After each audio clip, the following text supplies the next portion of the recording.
Today we're going to talk a little bit about a new initiative for Quincy Public Schools.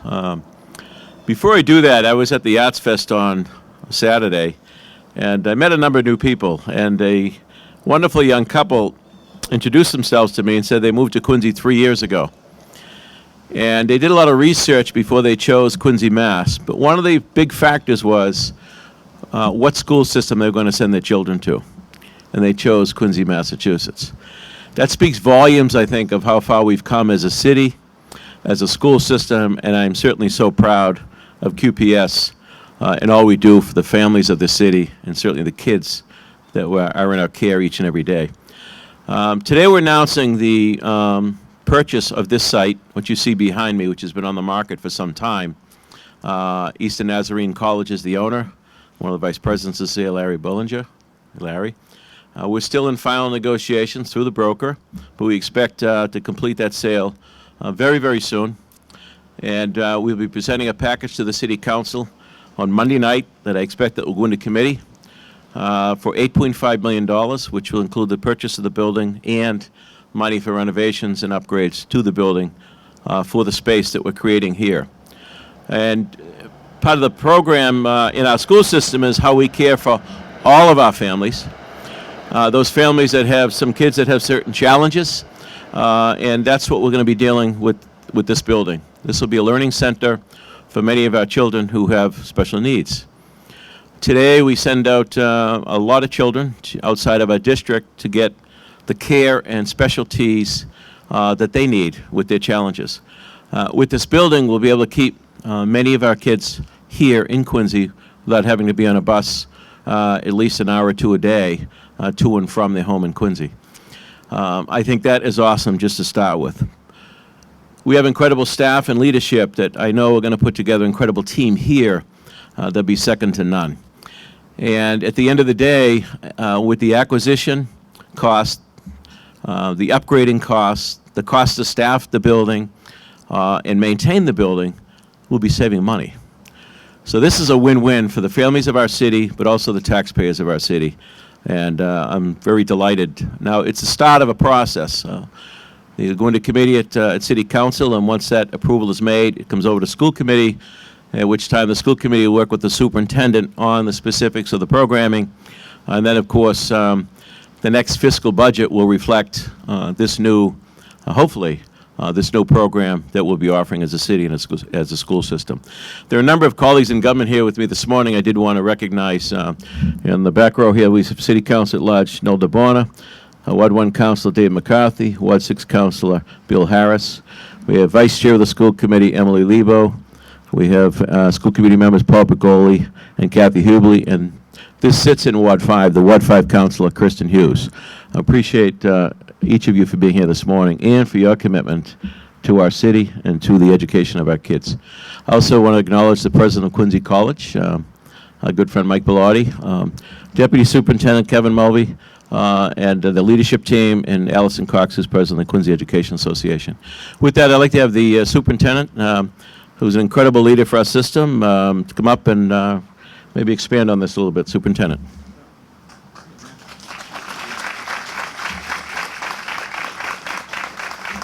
Well, good morning to everyone, and it certainly is an honor to be here this morning. And I want to make sure that as we begin this, that this building behind us right now is really about 4 walls with an incredible amount of hope inside. So we appreciate this very, very much. And Mayor Koch, I want to make sure that we thank you for your continued vision, not only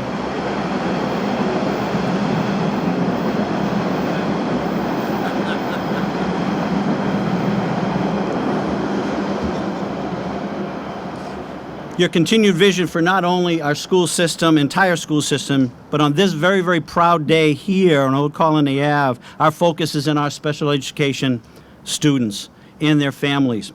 This unique city vision allows us to enhance our special education pathways. With the wonderful space in this building at Old Colony Ave, we will be able to design and continue Quincy's dedication to our special education children from pre-kindergarten to middle school. while serving many more of our students that are within the city at this point in time, and ensuring that our children will spend less time on transportation and more quality time with our incredibly dedicated staff.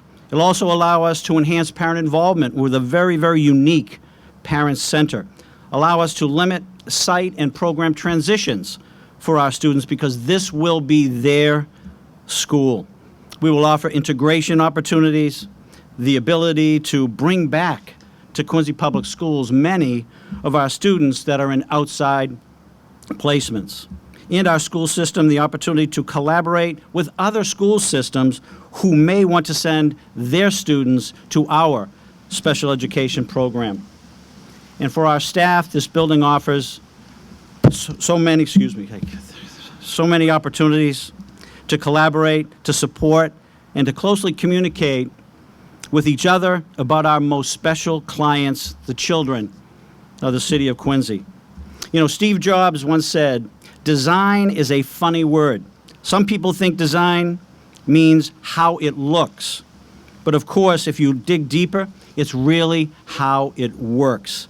So Mayor Koch, this building will work remarkably well for Quincy special education students, its staff, and its families. And I thank you for your entire commitment, continued commitment. And I think this is the most wonderful thing for the Quincy Public Schools. So thank you so very much.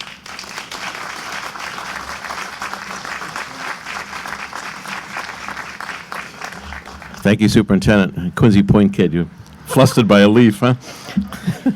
At this time, I'd ask our Vice Chair of the School Committee, Emily Lebow, who's been lifelong in education, to say a few words. Thank you, Mayor. Good morning. So the mayor's right. I've had more than 32 years of experience working in the Quincy Public Schools, and I know this issue pretty well. And I know the kind of team that the superintendent has assembled to take care of our special education students. We have a history of doing this really well.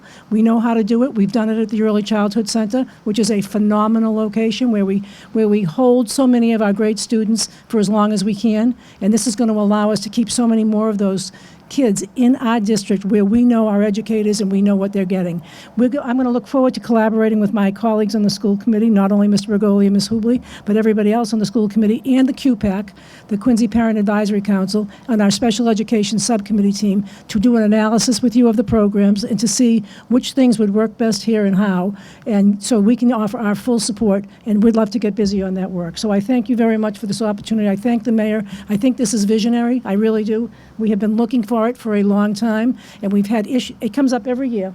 Challenges and opportunities. The superintendent brings it to us every single year to see if we can figure out where to place our programs and our kids so that they can get the best education, and we can monitor that. So I'm thrilled about this, and I'm very, very happy. Thank you, Mayor.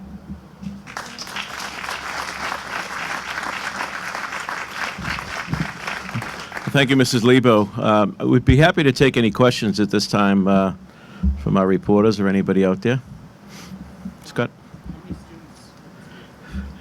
Well, there's a lot of work to be done. We think that perhaps the sweet spot, maybe 30 or 40 that we currently send out could come back to Quincy, but there's a long process ahead of us to determine that. How much are you expecting in cost savings when that be realized? Well, we did some analysis, and if you look closely at the boards, we do the best, in my opinion, Quincy Public Schools, and the system is just amazing. But we don't cut corners. We don't cut anybody short on the needs that they have or the families' needs that are out there. So, but if you look at the cost of education, or the cost of the tea,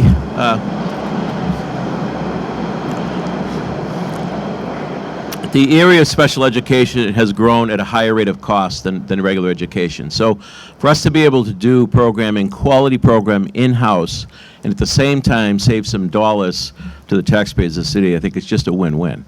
So the analysis we did was about 30 to 40 kids to completely staff this building, the debt service on the building, the improvements to the building, and the ongoing maintenance of the program. We could save somewhere between $300,000 and $500,000 a year. Now, if you compound that over the years going forward, that turns into millions of dollars in savings. Where do the kids go now? There's a lot of different locations. I don't know, Doc, if you want to comment on that. Yeah, there are several locations. The May Center, South Shore Collaborative, the League School, and maybe one or two others. And Higashi is another school. That would be primarily where we would look. So you're looking at like quite a distance saved in terms of, on a bus, Yeah, either way in the city. absolutely. Yeah. Scott? The goal is, yes, to complete the transaction before the end of the calendar year. And of course, looking forward to the support of our city council, who's always been very supportive of our education side. And then we'll start immediately with the school committee, with the superintendent and the superintendent leadership team. I also should acknowledge Aaron Perkins, who's the director of our special ed, who'll be working hard and putting the program together. And then the school committee will work with the superintendent. The goal is to have this open in September of next year, 2020, for that school year. I think certainly from the perspective of getting the building prepared, that is a reasonable timetable. As far as the process going, it's going to be a little aggressive, I think, but I think it's doable based on the conversations we've had. The superintendent alluded to there be public involvement, parent involvement in this, and they've got to understand, and they've got to be part of what we're looking to do here and be supportive of it, or it's not going to work. How many teachers and staff will be here? I know that was in the matrix when we were doing the estimates. I think, as I said, we have, Scott, we have programs right now in the school system that are fully staffed by way of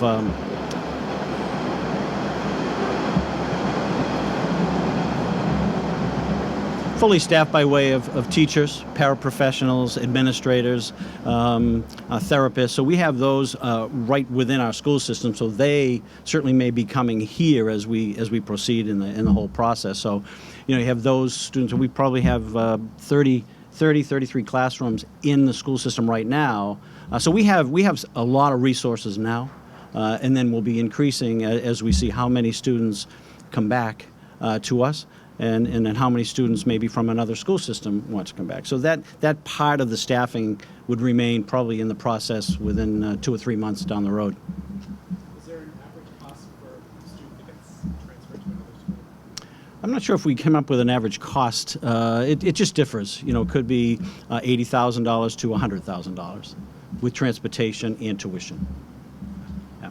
Will students have a choice between staying and going? It depends. I mean, I think the students on the outside will work very, very hard with our parents to pave the way to a transition coming back to the Quincy Public Schools. And we feel that what we'll offer here will certainly entice them, parents in particular, to come back to the school system and come to this building. How would you utilize the space that's freed up that's being used now for special ed? That's something that I'll be working with the Quincy School Committee about to see what we do and what that ripple effect could be. It'll be positive, but I'll work with the school committee for that. Joe.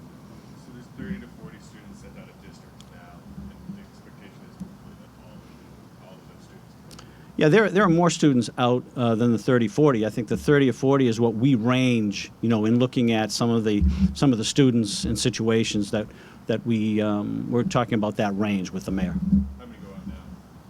Probably about 152 students, special education students, are outside. Special education makes up about a third of the budget. Probably a little more than that. Yep. Joe. This would not be for high school students, is that what it is?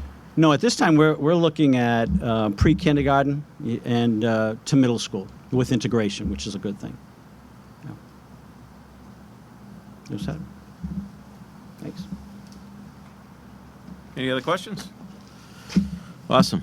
Thank you all for coming. Look forward to the process. Again, I look forward to working with my colleagues, both on the City Council and the School Committee, to be another Quincy first. We continue to commit resources to our Quincy Public Schools. So thank you for being here, and let's keep it going.